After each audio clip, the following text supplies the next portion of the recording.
Hello students, कैसे हो आप सभी। उम्मीद करता हूँ आप सभी अच्छे होंगे। आज मैं आपसे बात करने वाला हूँ state and society in medieval India HIST 335V, जिसने ऑप्शन मिडिवल का रखा है स्पेशलाइजेशन में। उसके ऊपर मैं बात करूँगा क्योंकि इसकी बुक भी मार्केट में अवेलेबल नहीं है, और एक दो स्टूडेंट्स जो थे वो कमेंट्स कर रहे थे बार बार कि इसके जो इम्पोर्टेंट क्वेश्चंस है उसके ऊपर एक वीडियो डालें।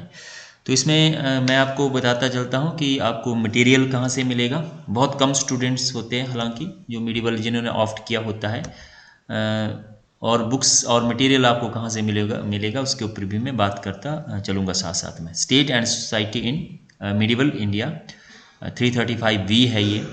तो यूनिट 1 की अगर हम बात करें तो इसमें nature of state in Delhi सल्तनत डिबेट आया है। टेक्सचुअल्स सोर्सेज ऑफ द दिल्ली सल्तनत, जो आपके स्रोत है, साहित्यिक जो स्रोत है उसके ऊपर यहाँ पे बात की गई है कि दिल्ली सल्तनत को जानने के लिए हमारे पास कौन कौन से सोर्सेज हैं। उसमें से बहुत सारे राइटर्स हैं, है ना। जियाउद्दीन वर्नी है, या फरिश्ता है, या मिन्हाजुल सिराज है, या अमीर खुसरो है। तो बहुत सारे जो राइटर है मिडिवल पीरियड में, बहुत सारी जो हिस्ट्री लिखी गई है। आपका जो बुक है ये सेकेंड ईयर की जो बुक है मिडिवल पीरियड की 203 जो कोड है, और इग्नू की जो बुक है सेकेंड ईयर की, उसको आप डाउनलोड कर सकते हैं गूगल में जाकर। उसमें से बहुत सारा मटेरियल आपको, बहुत अच्छा मटेरियल जो है वो उसमें मिल जाएगा इसके बारे में। तो इसमें बुक्स जो लिखी गई है मिडिवल पीरियड में, जो लिटरेचर लिखा गया है और उसमें क्या क्या बोला गया है, उसके ऊपर आपका यहाँ पे क्वेश्चंस बन जाएगा। और नेचर क्या था स्टेट का जो अर्लियर मिडिवल पीरियड था दिल्ली सल्तनत का, उसके ऊपर डिबेट टाइप में आपसे पूछा जा सकता है कि किस तरह से जो आपका 8th सेंचुरी थी, जब अर्लियर मिडिवल पीरियड शुरू हुआ, मुस्लिम आक्रमण शुरू हुए, तो उसमें स्टेट फॉर्मेशन जो है वो किस तरह से हुई। तो ये आपका एक क्वेश्चन यहाँ पे बन गया। नेक्स्ट है the kingdom of Vijayanagara, material characters of state, है ना। नायका सिस्टम है यहाँ पे आपका जो है, Brahmans and temple and the concept of the segmentary state, Vijayanagar empire और बहमनी एम्पायर जो है उसके बारे में यहाँ पे मेनली आपका आएगा।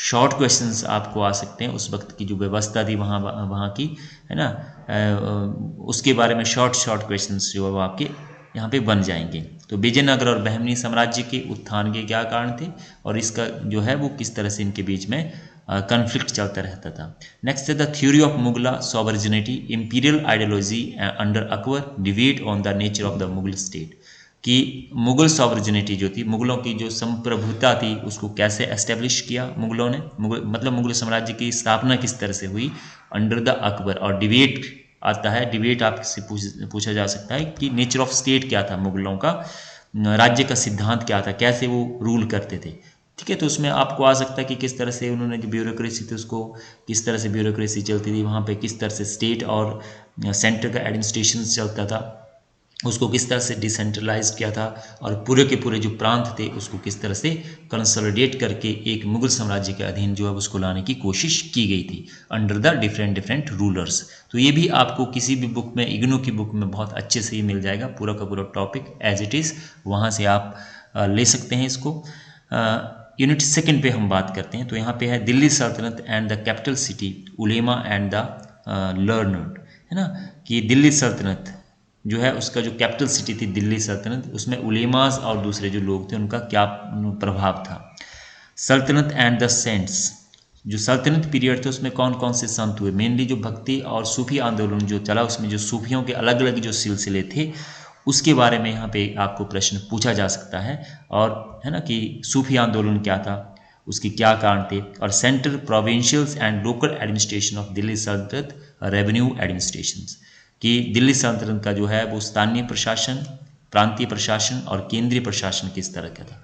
तो ये सेकेंड ईयर की जो बुक है 203, उसमें से पूरा का पूरा एक एडमिनिस्ट्रेशन का टॉपिक दिया गया है कि केंद्रीय एडमिनिस्ट्रेशन क्या था, राजा की क्या क्या शक्तियाँ थी, वो उसके दरबार में कौन कौन से रहते थे, प्रांत में कौन कौन से लोग थे, उनकी क्या क्या शक्तियाँ थी।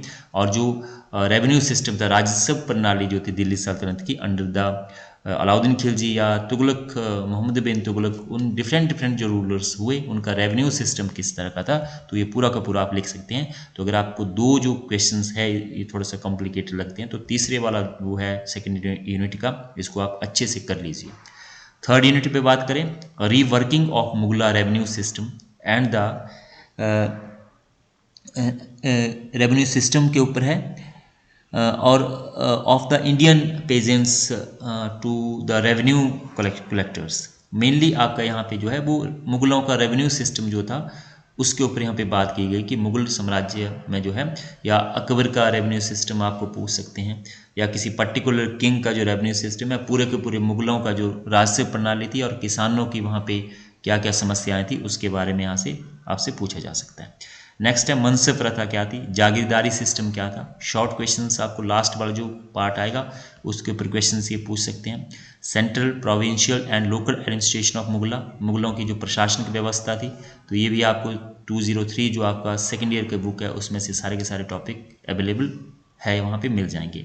तो इसमें से आप 9th कर लीजिए या जो है वो फर्स्ट कर लीजिए, और 8th जो टॉपिक है इसमें से शॉर्ट क्वेश्चंस आपको 100% आएंगे।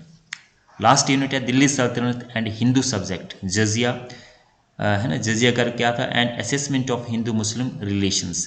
हिंदू मुस्लिम रिलेशंस किस तरीके से उसकी असेसमेंट के बारे में पूछा गया है कि दिल्ली सल्तनत में हिंदू और मुसलमानों के बीच में किस प्रकार के संबंध थे।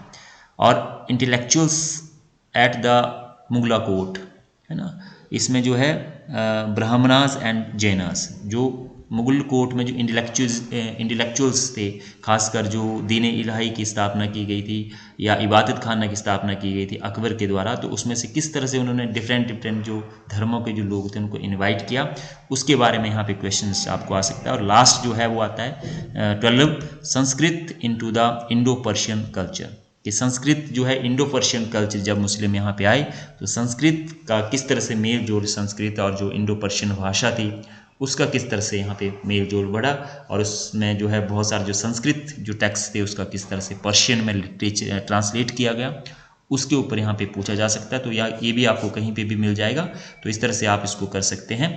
तो आई होप इससे आपको हेल्प मिली होगी। आगे अगर इसका कोई पेपर होता है ओल्ड वालों का तो मैं आपके साथ ज़रूर शेयर करूँगा, औरों के साथ भी इसको आप शेयर कर सकते हैं। Thank you so much.